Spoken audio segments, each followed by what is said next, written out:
刚才队长先生说，新来这大哥去年的奈良马拉松2小时34。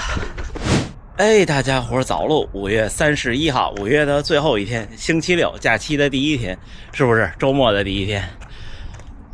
这个月跑量没有想象的大，这个月今天跑完，我估计可能550，也就550啊。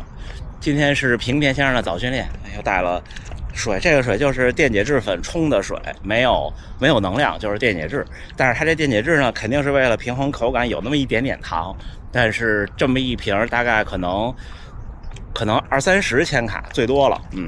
今天没说多快，也没说多远，但是我估计可能最多不会超过20。因为昨天跑完那强度还是有点累的。昨天穿的是惊叹3 Turbo， 今天换了一双，换了这双 Brooks 的龙卷风4 PB。你们看这边这个禁止停车的这个，我们就把水壶放这上，它上有一排，然后每个人放一个，或者有时候也放地下，这样跑来的时候好拿。但是呢，它这跟马拉松比赛不一样，那回来还得给放回来，对不对？就这样，往这儿放的时候就得停一下，要不然肯定是放不住的。从家跑过来3公里热身，田中先生他们也来了，看，哈哈哈。是不是朋友圈的小伙伴和群里的小伙伴昨天看见了？不是新品啊，是2代的 Ultra。有生之年呀，好开心啊！那时候我还没做视频的时候就开始看中文则了，因为还有9天啊，8天还是9天，不知道怎么算啊。6月9号 WWDC， 下一代的操作系统的第一个 beta 版本应该就在那天的日本和北京时间的凌晨发布了，到时候给大家测一测啊。特别带劲，不知道会不会真的如传闻所说那样，今年的版本号就都变了，变成iOS 26，然后明年是27，就跟 Windows 98、Windows 2000似的。因为我也觉得是，你现在突然问我现在是10几，我有点含糊，是18。然后你现在问我芯片是 A10几，我突然有点含糊，不是那时候说这个数特别小的时候了。行，那这么着，我们准备热身就开始了，5点45开始。今天有新成员加入，但是听起来是很快的，但是我没听清楚。你刚才听懂他说他什么成绩了吗？没听懂，我一上来也懵了一下。看上去很精英。走。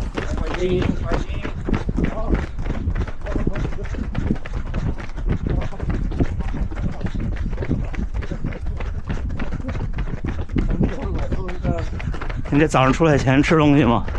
不是。然后回去再吃。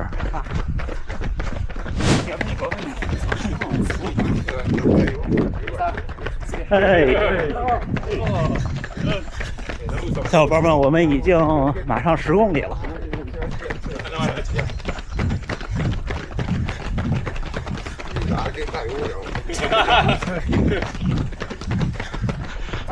加速去喝水。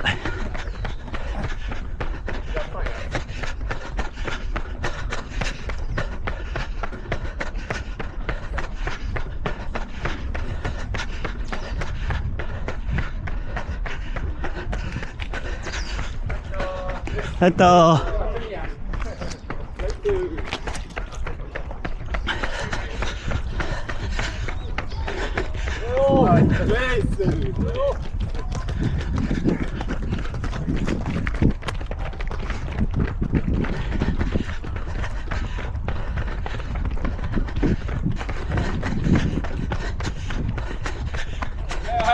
来，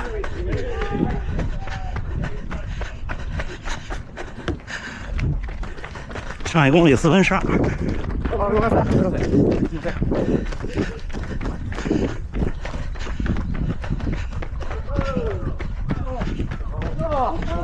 到。刚才队长先生说，新来这大哥去年的奈良马拉松2小时34。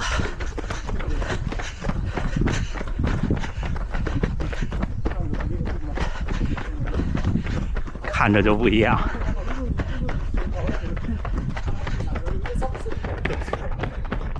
很不错的风景带。我们最后2公里多。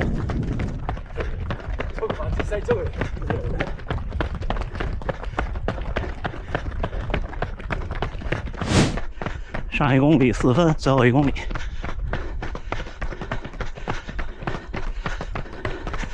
看还剩我们几个，加油加油！那个已经配了91配置。哈哈哈。まあプロよ。僕はプロですね。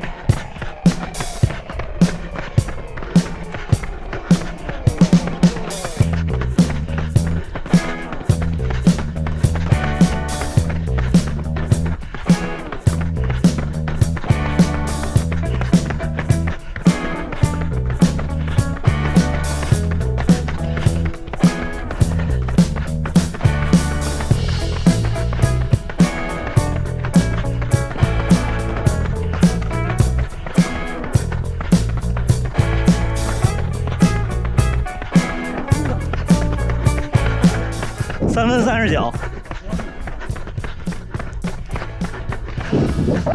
加油加油！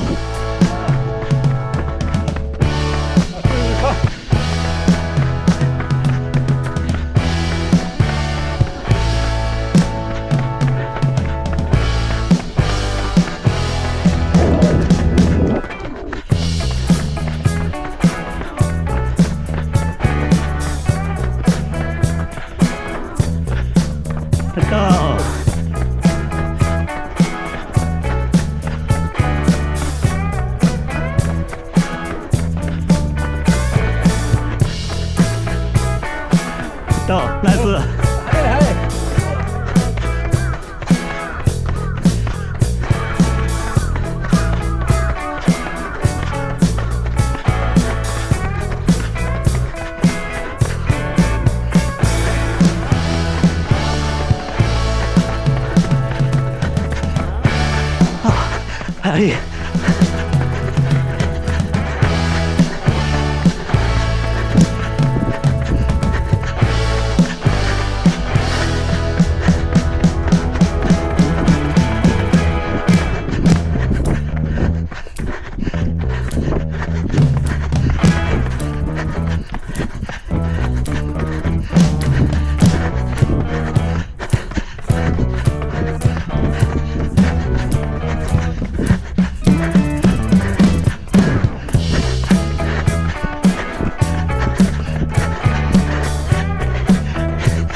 哎。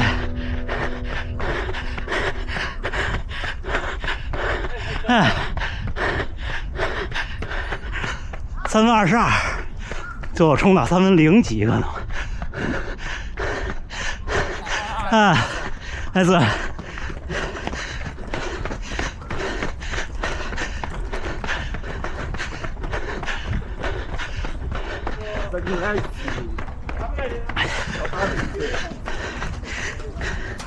あ、田中さん。あ、早い。nice， 还没看到。哦，田中最后那，就是就开始加速那一下，太带劲了。不过那种就是紧倒腿的感觉，就每一步都觉得自己就是怎么说呢，一步特别大。那水还有半瓶呢，咱得喝一口，其实喝不喝都行。刚刚和小伙伴们分开，歇了一会儿，然后聊聊天。今天想跟大家聊一个关于训练的效率问题。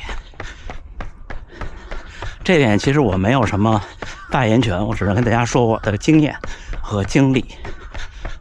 为什么想说这个？因为昨天我看到一条弹幕跟我讲说，间歇的休息时间不是那么随意的，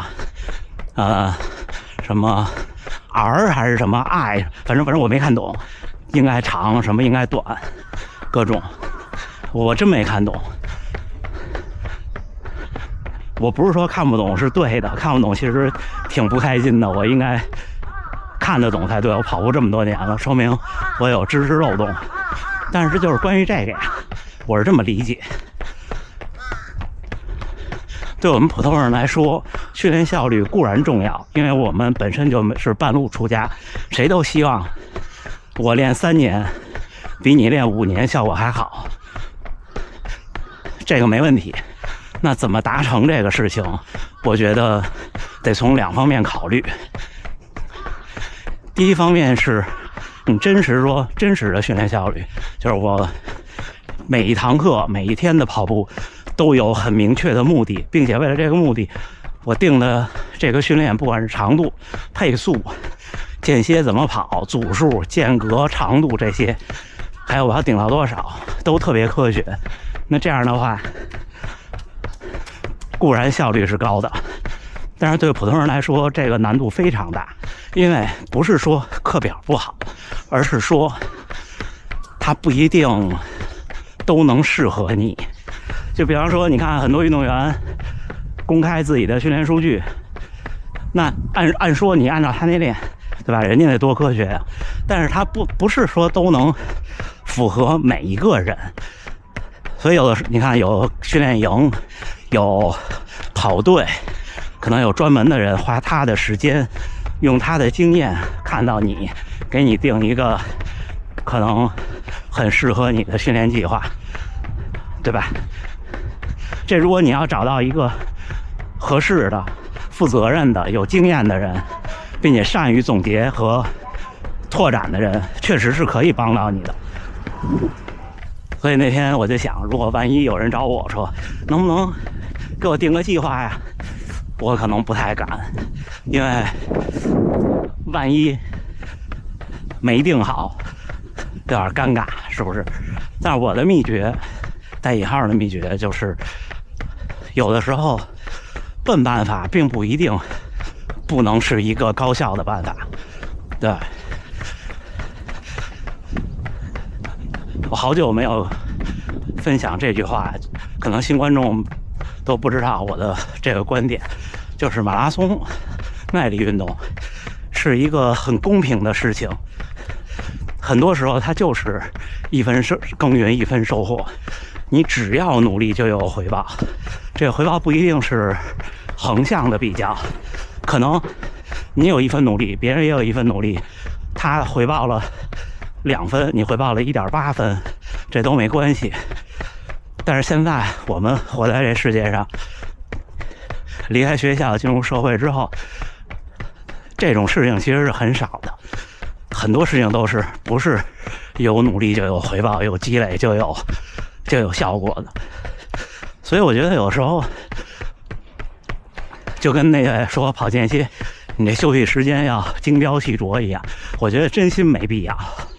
对普通人来说啊，我说就是你说我跑400米的间歇，我休息60秒还是50秒还是1分半，其实对大多数马拉松爱好者来说都不重要。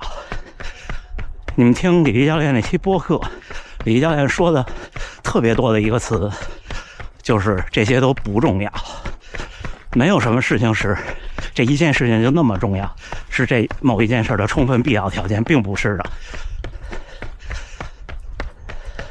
大多数都是必要不充分条件。